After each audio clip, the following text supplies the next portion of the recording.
Can exercise help fight depression as good as therapy? We'll find out in the articles coming up. Stand by. Welcome to Fitness News Brief. My name's Jeff. Let's get right into the articles. I got some pretty killer headline articles for you today, but I wanted to share a couple other articles that I found interesting and informative. I wanted to share with everybody. So let's get right into it. This is an article by Self Magazine, article written in Self Magazine, dated January 14th, 2026. This is an article I found interesting. It's still early in the year. People are still wrestling with New Year's resolutions and how to go about certain things in their New Year's resolutions, especially when it comes to fitness and health. If you're the type of person that is considering a GLP1 to help with your weight, to help you lose weight and maybe get a jump start on your weight, this article I found informative that you might want to read before you take that leap and start in on a GLP-1. This article is written by Lauren Moniker, and she is a licensed dietitian or a registered dietitian. And so I just want to get into this one a little bit. This is a couple things that she recommends do before starting a GLP-1. A GLP-1 is a pretty major step when it comes to losing weight and getting fit. So try to consider other things if you can before that, and this article might help you make that decision. It says, you can't scroll through social media or turn on the news these days without hearing about a GLP-1 medication. From Ozempic to Wegovy, these drugs have surged in popularity for their ability to help manage diabetes and support weight loss. But starting a GLP-1 isn't just about picking up a prescription and hoping for the best. These medications work by mimicking a hormone that targets areas of the brain that regulate appetite and food intake. Because they slow down digestion, they can reduce how much you eat. There are real physical changes to prepare for. So we'll touch on the bullet points here in the article. So start eating a prune a day, a prune or two every day. Let's talk about regularity. Yes, the bathroom kind. It is not the most glamorous topic, but it's important when it comes to GLP-1s because these medications slow down gastric emptying. Topic two, bullet point number 2 is test drive a multivitamin. Bullet point number 3 is prioritize high protein breakfasts. And tip number 4 is swap the afternoon coffee for bone broth. So I'll leave a link to this article in the description of my video so you can stop over here and read this. Just some things to consider before starting a GLP-1. I just recommend you do your due diligence and do your research and think about it, consider it highly before making that leap. So getting into number 2 article that I have here, if you're a member of ClassPass, you might want to pay attention and look for some changes coming up. It looks like they have merged with EGym in a $7.5 billion deal. So if you're not familiar with ClassPass, ClassPass is a membership format application or portal that you can go in. You pay for the membership to ClassPass, and you can sign up for classes at any participating fitness facility or studio. Instead of paying for the fitness facility or studio's membership, you just member up at ClassPass, and you can register for classes at any number of those fitness facilities that participate in the ClassPass membership. So I just wanted to bring this to everybody's attention. If you're a member of ClassPass, they have merged with eGym, and you might see some changes coming up into your membership. So I'll leave a link to this article in the description of my video so you can come over here and read this. I just wanted you to be aware that you might see some changes coming up soon. So moving on to my third article, this was a good article. I thought that was shareable for everybody. Again, still sticking to the beginning of the year. Everybody's still wrestling with their New Year's resolutions and what to do, how to do it, where to do it, why to do it, what you want to do, and things like that. So this was how to start a New Year workout routine the safe way. So if you're not into the fitness or gym routines or anything like that, if it's been a while since you've worked out, you might be a little bit overweight and concerned about your safety. This article might help you out a little bit. So it is highly recommended that you start slow. If you haven't been in the gym for a while, you haven't been working out for a long time, or you're very new to the fitness scene, definitely go slow. But this article will help you work out a little bit safer than you normally would, just getting in there and going gung ho. One of my things that I like to try to tell people is don't get hurt. You know what I mean? The first thing that you really want to consider is to definitely try not to get hurt, because getting hurt takes you completely out of your game.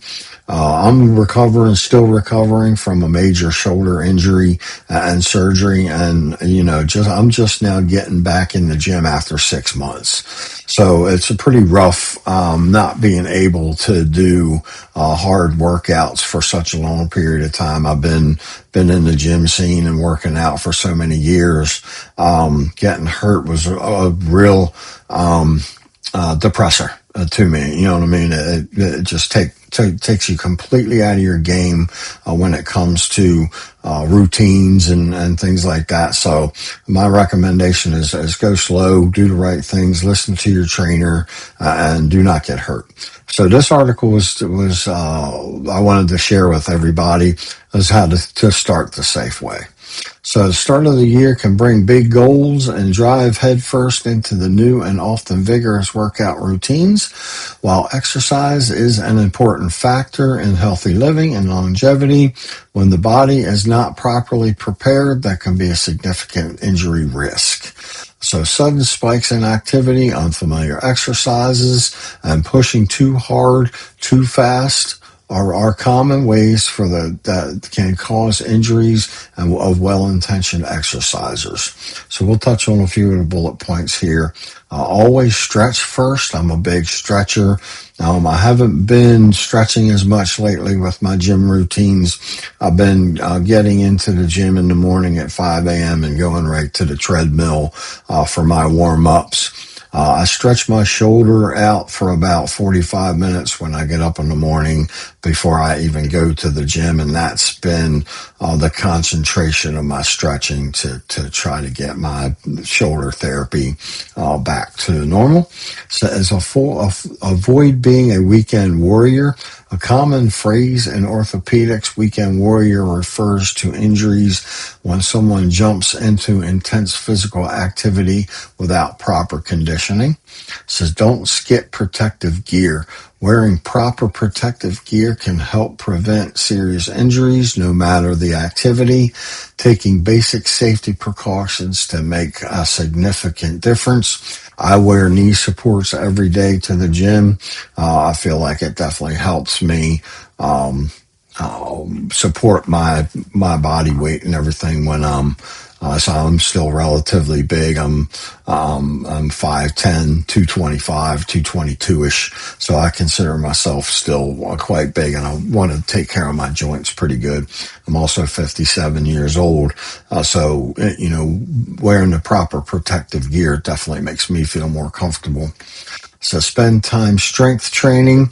I went over strength training in a couple other videos that I've made already. Strength training is huge, but again, don't jump right into a hardcore strength training routine. I'll talk to a trainer. I'll talk to other people at the gym, make friends, and they can give you good tips and tricks on strength training the right way. Hydration absolutely matters. Got my water bottle here myself. Always stay hydrated as much as possible. I'd probably drink, at least probably 3/4 of a gallon of water a day. Start out your morning every morning with a good bit of hydration to get you up and going. So I'll leave a link to this article in the description of my video, so you can come over here and read it. That's really good. I felt like sharing this with everybody. Senate beings is still early in the year and people are still wrestling with their New Year's resolutions, how to go about things and what you might want to do. Just do it the safe way. So hopping over to the headline articles for today, these I found very, very interesting. There's a new study out, and I will link to that study so you guys can read it in full for yourself. But and just about everybody, out here in the world has been touched, or someone they know has been touched by depression in their life. So I'm a big believer myself that exercise can be therapy of its own, and this really kind of solidifies that. So these articles I felt like sharing with everybody. So exercise may be just as effective at relieving depression as medication and therapy. So this article was written on January 12th, written by Erica Sweeney, and fact-checked by Tom Gavin. So Everyday Health is a great resource for good health information. So I found this article there. They're one of my main sources for some of my articles for Fitness News Brief. So we'll touch on the key takeaways, and then I'll touch on the bullet points. But as with every other article, I will leave a link to this article in the description so you can come over here and read it yourself. So a large research review suggests that exercise can reduce symptoms of depression and may be just as effective as therapy and antidepressants. Experts stress that exercise alone isn't sufficient to treat depression. The most effective treatment is often holistic combinations of lifestyle changes, exercise, medication, and therapy. So movement is a medicine. It can strengthen your bones, muscles, help your heart, and boost your brain power. Now, a new study provides more evidence that exercise can also reduce symptoms of depression, perhaps as much as talk therapy and antidepressants. So exercise provides an option for people experiencing depressive symptoms, along with pharmacological and psychological treatments, which should be offered to people to allow them to choose the best option in consultation with their health professionals, says the study lead, Andrew Clegg. Again, I will link to that study so you guys can read that study. I'm going to pull it up here in a minute, so stay tuned for that. And the bullet points here, how exercise compares with other depressive treatments. So the latest study is an update of the systematic review, originally published in 2008 and first updated in 2013. Addition to the evidence is confirmed to the benefits of exercise for people living with depression. The study does have some limitations. Can exercise alone treat depression? So what type of exercise is the best for depression? So I got another one here coming up that is pretty much the same thing, just spells it out a little bit differently. And both of them link to the same study that was done, but I wanted to share the articles with you, and this news just came out the other day, so I wanted to share with everybody. So the next article on the same thing is exercise may reduce depression symptoms as effectively as therapy. Again, here's the takeaways. Previous studies also show that certain lifestyle changes, such as being physically active, may help treat depression. A new study reports that getting enough exercise may help reduce depression symptoms as effectively as psychological therapy. The study suggests this could be an alternative for people with depression who do not respond to medication or therapy. So according to the World Health Organization, an estimated 332 million people globally live with depression. While there are a number of treatments available for depression, including psychotherapy and medications, not all treatments work for every person. Previous research shows that at least 30% of people with depression are treatment resistant. So previous studies also show that certain lifestyle changes, including getting enough sleep, eating a healthy diet, staying connected, practicing mindfulness, and being physically active can help treat depression. So the bullet points here, updating out-of-date research. For this study, researchers analyzed data from 73 previously conducted randomized controlled trials encompassing about 5,000 adults with depression.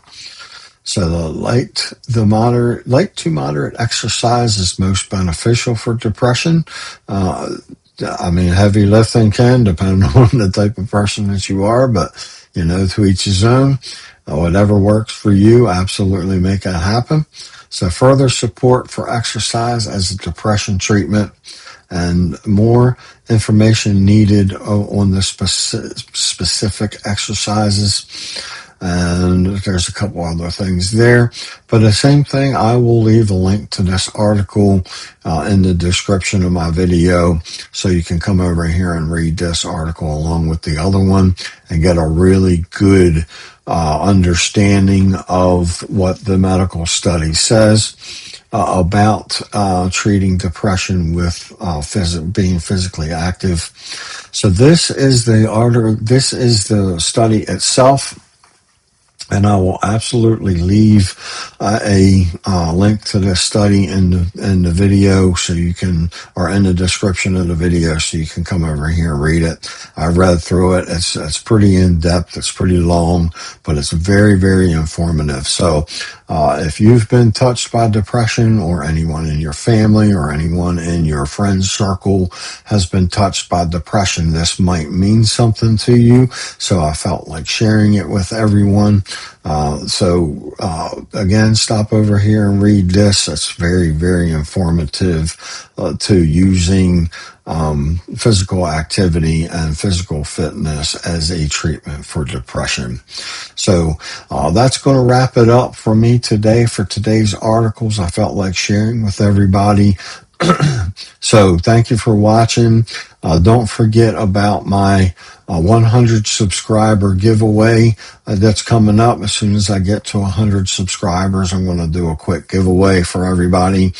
I'm probably going to do a 3-month subscription to Apple Fitness, so it might help you get started in your fitness journey. Again, if you found this information informative or entertaining, please do me a favor and throw me a like and a subscribe. If you like this information, this type of information, get subbed up for more. I'm going to try to do 2 videos a week for everybody. Again, thank you for joining me. Thank you for watching, and I'll see you in the next video. Peace.